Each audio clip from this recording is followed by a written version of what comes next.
তো হালিমাতুস সাদিয়ার একটা মেয়ে ছিল, নাম ছিল সীমা।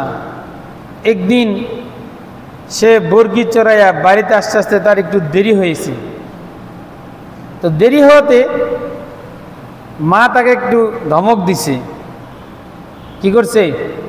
ধমক দিছে যে এত দেরি হলো কেন।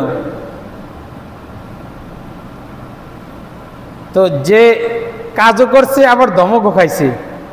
এখন একটু রাগ হওয়ার কথা না, যে কাজও করলাম বেশি আবার ধমকও খাইলাম। এখন সে এখন একটু রাগ হয়ে গেছে যে ঠিক আছে, তুমি আমাকে ধমক দিলা, আমি কালকে থেকে আর বর্গি চড়াইতে যাব না। একথা যখন বলল, বলার পরে এখন হালিমাতুস সাদিয়া, তিনি তো মা, ওনার তো বুদ্ধি কম না।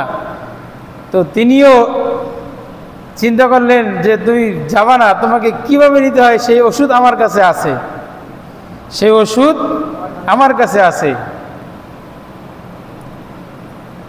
তো যেহেতু শিশু মোহাম্মদ হালিমাতুস সাদিয়ার দুধ পান করেছেন, এখন তো তার দুধ ভাই, সীমার কি দুধ ভাই, আমাদের নবী শিশু মোহাম্মদ সীমার কি হয়?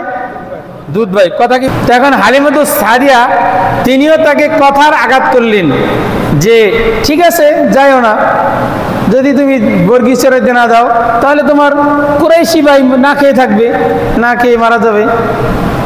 এই কথা যখন বলছে তখন সে সাথে সাথে তার হৃদয়ের ভিতরে কম্পন সৃষ্টি হয়ে গেছে।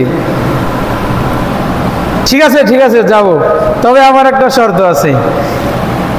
আমার একটা কি শর্ত আছে? শর্ত কি?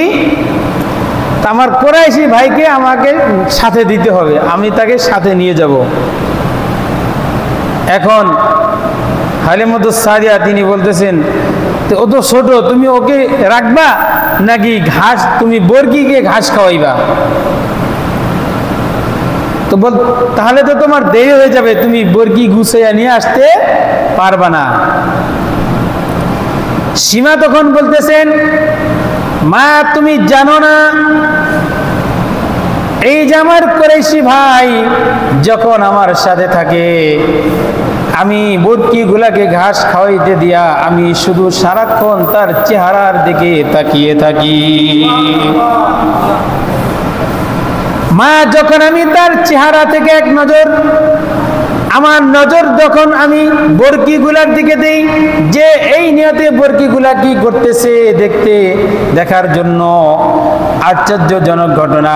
মা আমি যেইভাবে বর্গি আমার কুরাইশি ভাইয়ের দিকে তাকিয়ে থাকি, ঠিক বর্গিগুলাও আমার চারপাশ দিয়ে বর্গিগুলা ওইভাবে আমার কুরাইশি ভাইয়ের দিকে তাকিয়ে থাকে।